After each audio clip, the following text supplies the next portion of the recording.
À 95 ans, Sa Majesté Elisabeth II demeure un exemple de dévouement et de persévérance.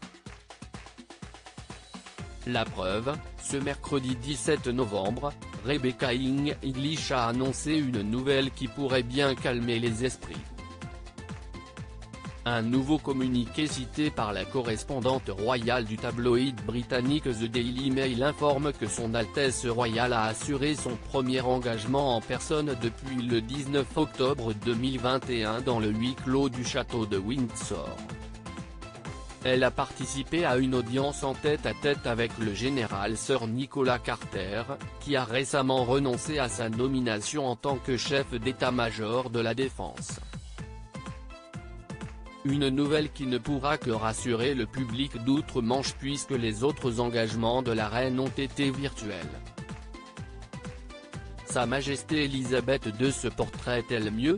Le doute plane encore.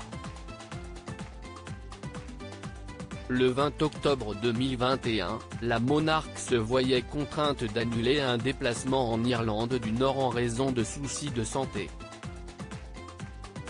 Elle a été hospitalisée pour des examens préliminaires au lendemain de sa décision, avant d'être sommée au repos.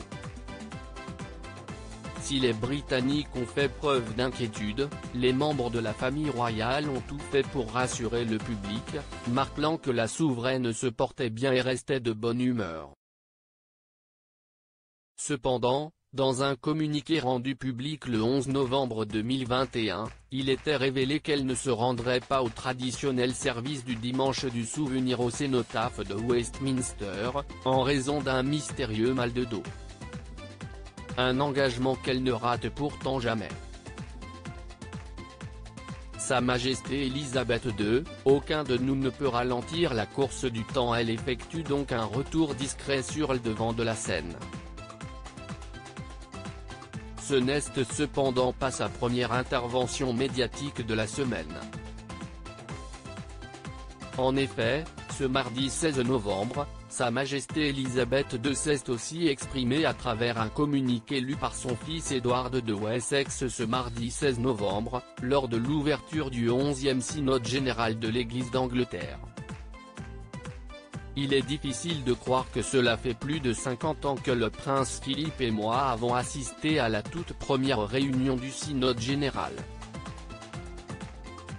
Aucun de nous ne peut ralentir la course du temps, et bien que nous nous concentrions souvent sur tout ce qui a changé au cours des années, beaucoup de choses restent inchangées, y compris l'évangile du Christ et ses enseignements, a-t-elle écrit.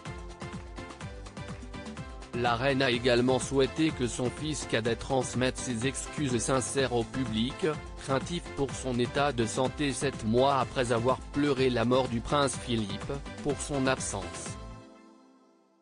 Loading DJ.